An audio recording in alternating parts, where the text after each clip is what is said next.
I'm very concerned that we are accelerating on a road that we've never been. We could lose control very easily. My worst fear is that we, the industry, cause significant harm to the world. I think if this technology goes wrong, it can go quite wrong.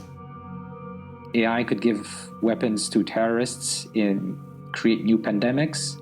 It could upend geopolitical stability. We are not equipped to deal with this. Two men who have something to say about the dangers of artificial intelligence. Sam Altman is the creator of ChatGPT, and Yoshua Bengio is described as one of the godfathers of AI. The potential of this tech in the hands of bad actors has also been on the radar of BBC Monitoring's jihadist media team. IS supporters are very early adopters of tech generally in the past, and a lot of them, particularly younger ones, are very tech savvy. Sympathizers of the Islamic State group and Al-Qaeda have been eyeing the tech for a while. They've had lots of publications encouraging their followers and saying that this is important, you have to learn about AI. There were IS fans saying, why don't we use AI? This is a real boon to us. This is a way we can spread the messaging. We can reach a much younger audience, a much wider audience. So what machine-generated jihadist material is out there? Posters, the videos, AI for translations, an audio radio. an animated representation of IS militants. Could AI-powered jihadist propaganda be lurking on your social media feeds, or worse, on those of your children? It was a cartoon, and they said, this is also to reach children. We want to inspire young people and kids to learn about the IS story. In this episode, we get inside the mindset of hardcore supporters of jihadist ideology, weighing up their enthusiasm for this powerful tech against their fears about the damage it could inflict on their image and reputation.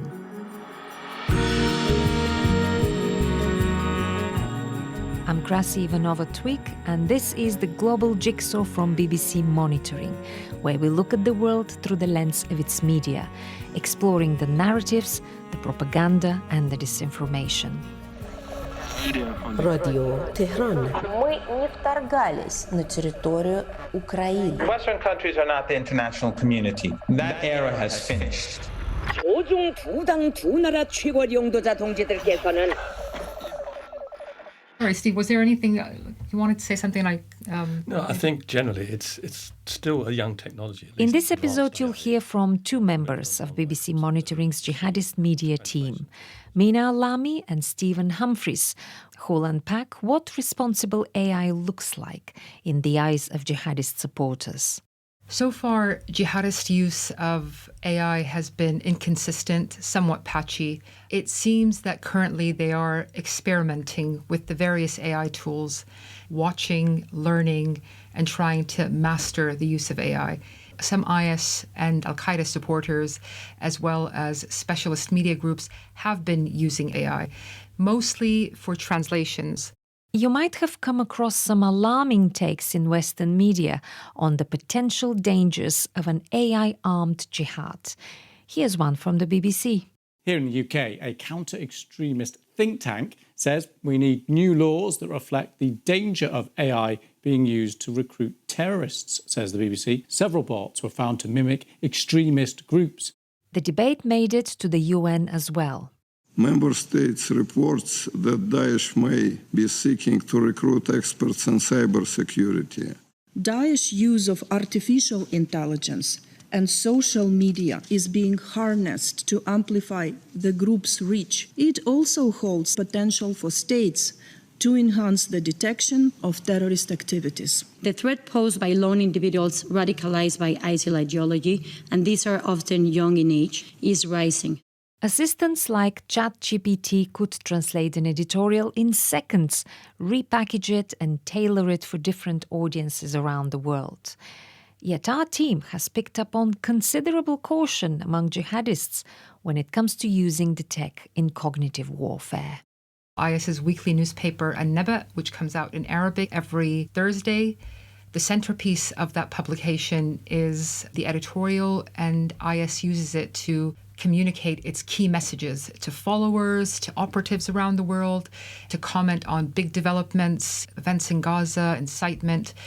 but it's not accessible. It's very complicated. It's full of flowery language. The message is usually hidden in between, but also it's classical Arabic. So it's even for Arabic speakers, not everyone will understand it. But because we were fluent in both languages, we can say for sure that AI was used in recent months to translate issues of An-Naba to English specifically, and possibly to other languages, in order to reach a global, mainly English-speaking audience.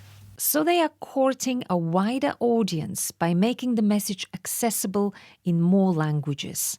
What other AI tricks have they used?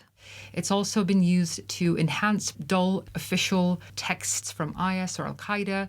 They are paired with images, visuals, audio, just to make it more appealing also to a younger audience. Posters, we do see some posters, Yes. don't we?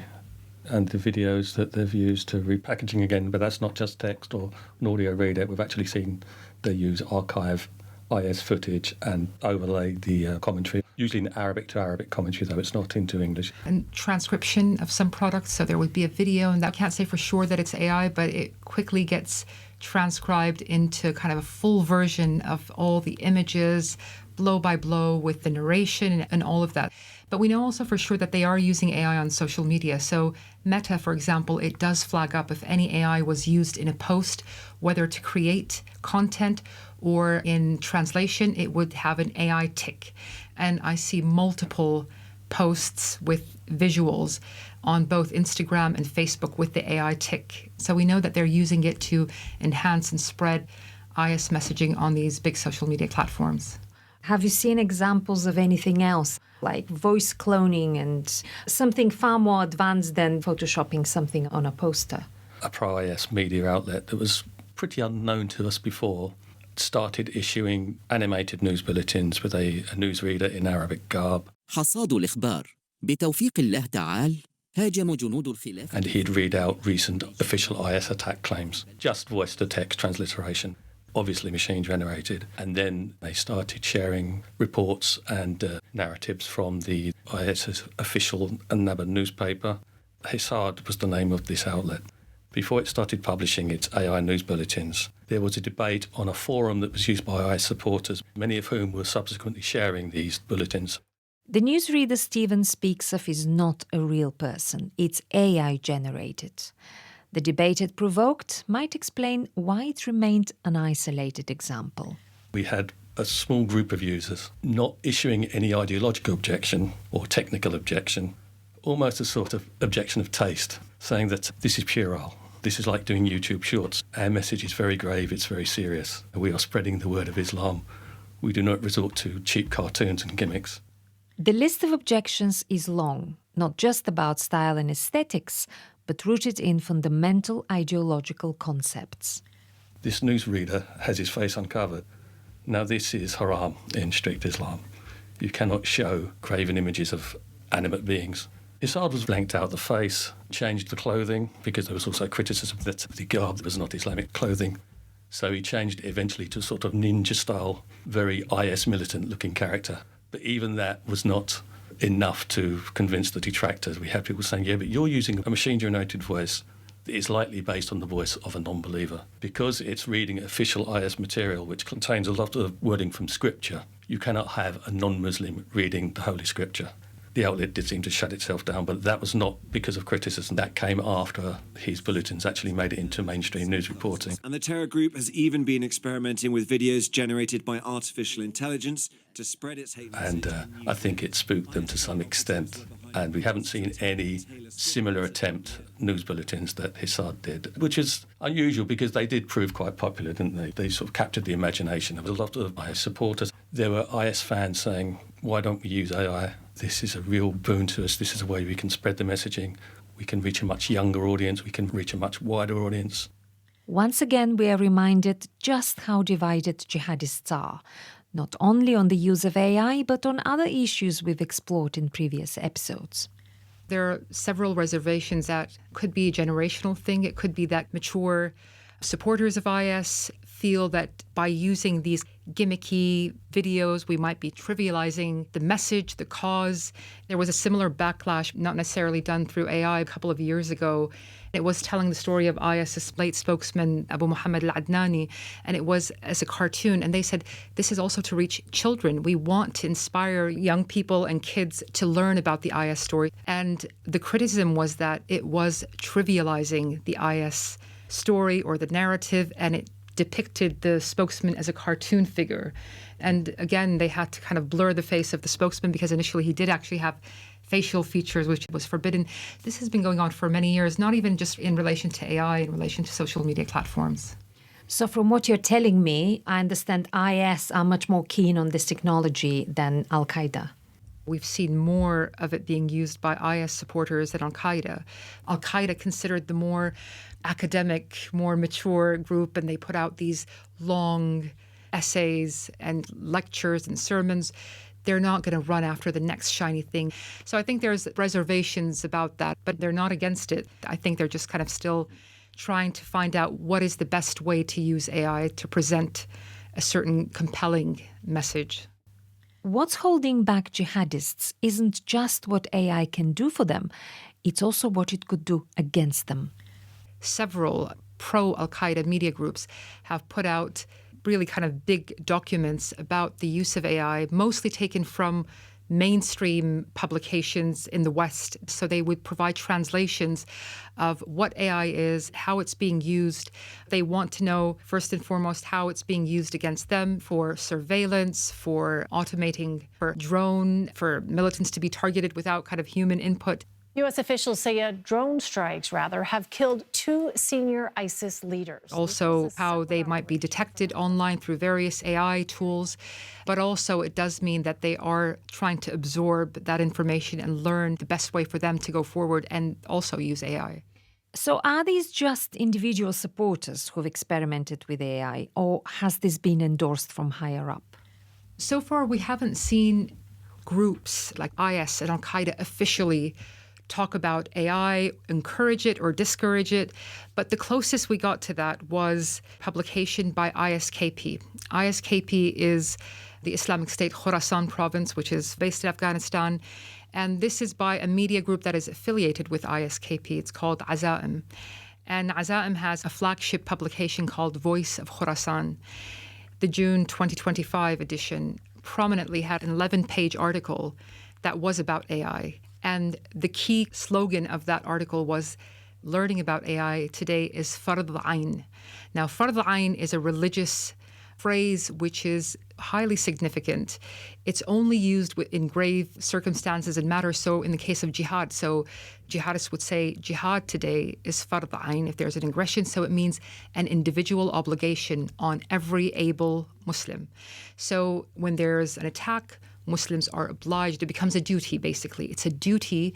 And if you do not fulfill that duty, you will be violating God's orders. So it's a religious duty. So for those who are not versed in this scripture, does it mean something like a fatwa, something heavily loaded with religious content? I think along those lines, yes, it could be seen as a fatwa. I mean, of course, it depends on who's giving that fatwa.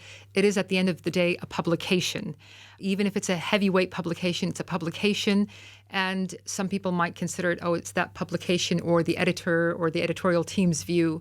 But it was passed on as this is a fatwa, it's an obligation. So it came up with that phrase that learning about AI is not just a good to know or an optional. It is an obligation today, a religious obligation.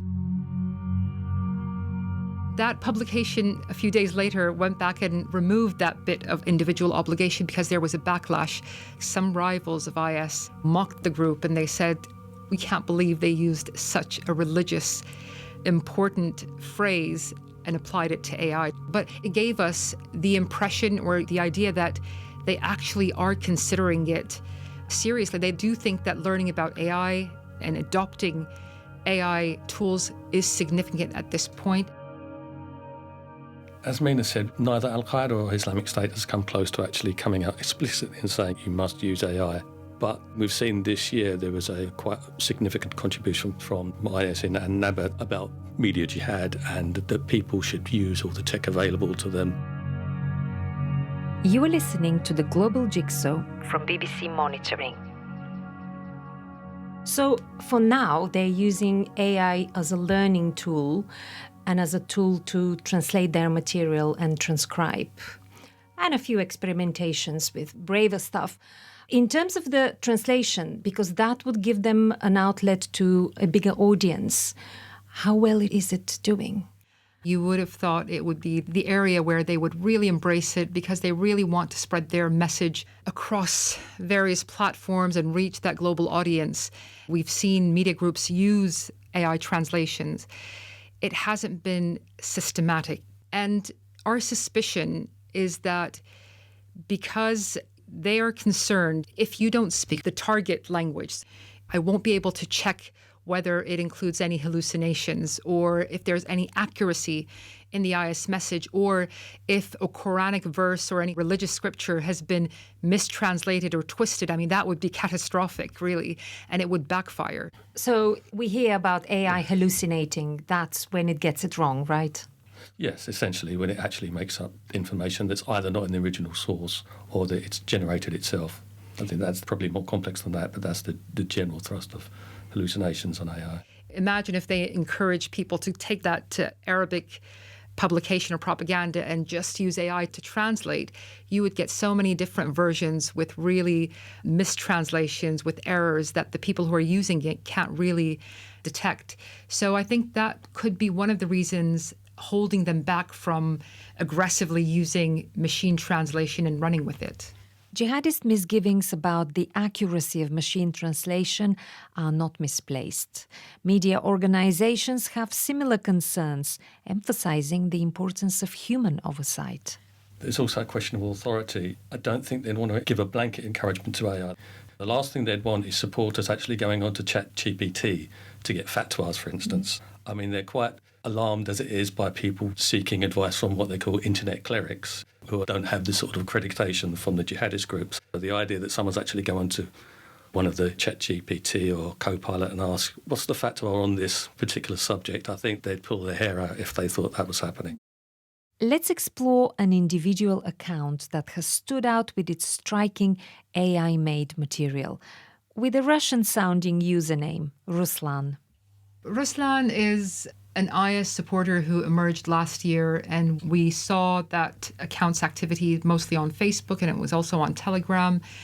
And he was a bit, or he or they, she, I don't know, kind of a bit outside the fold of the traditional IS supporters. That account was content creator, content producer, and trying to offer his services to others and saying, look, I created this slick video using AI, and these are the tools. جهاد في أوروبا لما صحت عقيدة حاملها تفوقت السكين على كل And he would always end his video and say, this is how I created it.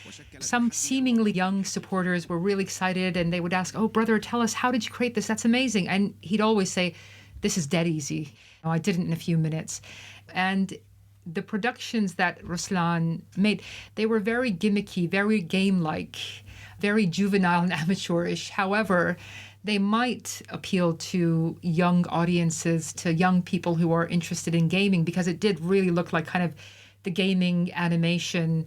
He had a range of the images, kind of like postcards from around the world, kind of like I Wish You Were Here, Eiffel Tower, London Bridge, Statue of Liberty, with an image of like an animated representation of an IS militant or army of IS militants in Rome, in Paris, in London, and of course some slogans. He used that also. He used it with an Neba editorial, IS's weekly paper, and he provided AI narration, paired it with all these kind of gimmicky montages to create something that, again, is more engaging, is more appealing to a young audience.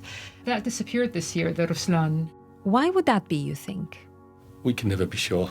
Sometimes they might come up in a new iteration, but we haven't seen any further propaganda that looks like it's the same person under a new name. We see jihadists online asking each other, where's so-and-so gone, and they don't know. And sometimes they would say that so-and-so has been arrested, and there's been recently warnings about online security and even more paranoia.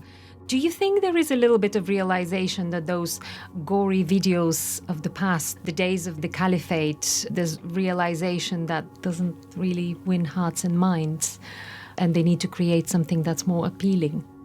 I don't think so. I think that they've got a hardcore constituency, and I don't think it's just the fact that they're targeting their propaganda at hardcore constituency. That's the audience they want. I think by their own logic, any Muslim who was squeamish about them killing infidels according to God's plan, which is what they think they're doing, is not the sort of supporter they want. Anyone who's squeamish about beheading videos, it might not be nice to watch, but this is a crucial part of our propaganda. They're very uncompromising in terms of hearts and minds. Al-Qaeda are relatively more flexible. For instance, Al-Qaeda don't do execution videos, or very, very rare examples. They tend not to have gory images of people they've killed in attacks. They might issue pictures of a few corpses, but that's about as far as they would go. Now, IS, I think it enjoys its gory propaganda. We had a video from IS just a few days ago, and it was from its so-called Central Africa Province branch that is active in Democratic Republic of Congo. It was full of violence and gore. That hasn't gone away, and definitely there's fewer videos just because IS does not have the media and production capacity it used to have before. In terms of have these AI animation videos replace them, it could be they're catering for a different audience, but also it could be because of the limitations of producing ultra-violent footage and videos using AI tools. For example, ChatGPT and Copilot, if you run IS's weekly paper An-Naba, and if there's incitement in that publication, that's just text, it will refuse to translate it. And the same if you ask it for information about bomb making or targets, it will refuse to help with that. So there are guardrails within these AI tools that maybe prevent bad actors or supporters to use it to produce violent footage. I'm sure they could find ways around it, but we haven't seen that for now. Using machine intelligence in jihadist propaganda isn't straightforward, not just because of their own concerns about the tech, but also because of the built-in guardrails on many platforms. So does this hold them back from using AI to spread their message? I think they're excited. They're watching and learning at this point, experimenting a bit. It's very likely that they will exploit AI. The focus is about how AI is being weaponized, and that seems to be the interest. They're not focused on the media use. They're talking about how it's being used in drones, how it's being used in surveillance. It seems that they are keen to learn how they could also leverage AI to use it in future. But if they do, they're not going to be shouting and screaming about it now. They'll be quietly using it and enhancing their use until fully confident. It would seem that using AI for propaganda purposes, as attractive as this may be, cannot be done at the expense of their values. The ISKP magazine, it talked about responsible use of AI. It even had scripture from the Quran talking about not being excessive in your use of anything. And they tried to apply that to technology. And they said we have to be very careful. And believe it or not, they talked about we have to be responsible and avoid any instances of disinformation and misinformation. And they said, in their words, we cannot be like the infidels who are using AI to dupe audiences and do these misinformation campaigns. We have to seek the truth. We have to use it in a righteous way. So that was their message. And they were telling their audiences, learn about it, but be cautious and don't run with it and use it responsibly. There's real risk for jihadists if the tech backfires. It could damage their image and reputation, and they know it. I think the big concern is the potential of AI and deepfakes to be used in misinformation campaigns. It's these situations when you have a lot of anger, a lot of tension, and then you could have actually a video drop or an image that looks authentic, but that's not. It could be someone burning a copy of the Quran. It could be someone insulting Islam or the Prophet, and jihadists inciting, saying, okay, because of that, you have to stage attacks in this area or against this person or this organization because of this video. Back in August, an apparently AI-generated image appeared to show Druze fighters opening fire on a mosque in Sueda in southern Syria. When jihadists shared the image, they added fuel to the unfolding sectarian violence there. British journalist Alex Crawford was on the ground to witness it. They have stopped thousands of Arab tribal fighters who were battling Druze militia inside Sweden. There was a lot of very violent clashes. There's a lot of material which is going viral on social media, and that is incentivizing these fighters and the fighting. It was debunked later. It was a fake video. We caught the jihadists red-handed that they've put out this video. It turned out to be fake because they're also worried about their reputation. They want to at least be seen as only sharing authentic material because one fake video could do a lot of damage for the group. Another example of fakery, albeit not fatal, prompted plenty of mockery. It was a blunder the Islamic State group won't forget in a hurry. It happened before the AI era, but it still echoes today. In 2015, IS was caught red-handed, no pun intended, using fake blood. In one of the videos from Yemen, they claimed that they were attacking this group or the Yemeni army or the Houthis, and the alleged victims had blood, but it turned out to be fake blood. It was actually Al-Qaeda that called them out, and they said one of the defectors from IS was actually part of the acting crew, and it told us it was Vimto, which is a very popular drink that's very dark red. It did so much damage for IS. For months, IS was ridiculed. It was a mockery because of that. And they called it the Vimto Caliphate for a long time. So that was just one instance that really undermined the credibility and image of the group to their supporters, of course, to their followers. So in terms of the audience, the target audience, you mentioned that they want to attract young people. You mentioned Facebook catching them using AI and then Instagram. And I'm curious because I remember in the old days when jihadists were on big platforms like Twitter and Facebook, and they were chased out of those platforms and kind of pushed into these encrypted messaging apps. How do they get those young supporters? That's the dilemma for online jihadists. You want a secure platform that's robust and has some longevity. But they also want reach. And as you said, the big platforms are always going to be subject to crackdowns. The Digital Services Act will, for the first time, spell out how big tech should keep users safe. This also includes hate speech and terrorist propaganda. We've seen them go onto TikTok, which is where the youngsters are at the moment, an audience that they love to cultivate. They'd have to tailor their content, their propaganda, to platforms and to audiences. And that could actually be an avenue in the future where AI does come into its own, if they do embrace it more fully.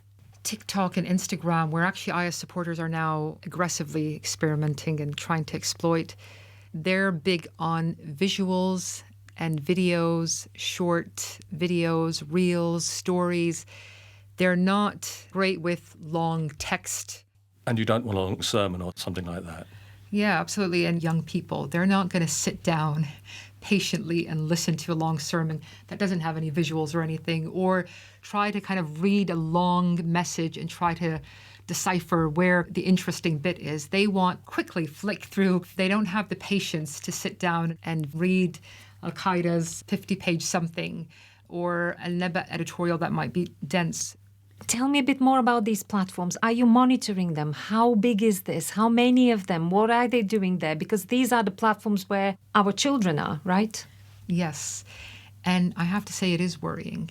Maybe in the last 2 months, I would say, there has been a notable growth of IS supporters specifically on Instagram and TikTok, despite a lot of scrutiny, and there's a lot of policies that prevent jihadists from using it, but they find ways around that. Social media platforms frequently come under scrutiny about extremist content. TikTok says it is dedicated to removing such content.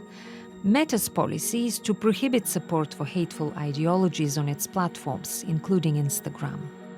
AI is not going away for anyone, so they will adopt it. At the moment, they're just trying to work out how to use it, what it's best for. I think it'd be interesting if we saw one of Al-Qaeda or IS come out and actually say, use AI. That could open the floodgates. It might open, we don't know.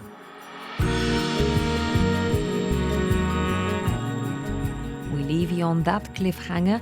The thought of jihadists using AI to get to TikTok and Instagram users. It has all the hallmarks of a global jigsaw that might be coming to you soon. Thank you to Mina Al-Lami and Stephen Humphries from our BBC Monitoring's Jihadist Media team, who are not taking their eyes off the comings and goings of social media accounts promoting violent Islamism. Here are the customary credits: exec producer Krista Shaturi, technical producer Elchin Suleimanov, sound engineer Nigel Dix, and the presenter/producer Krasi Ivanova-Twig. Thanks for spending your time with us.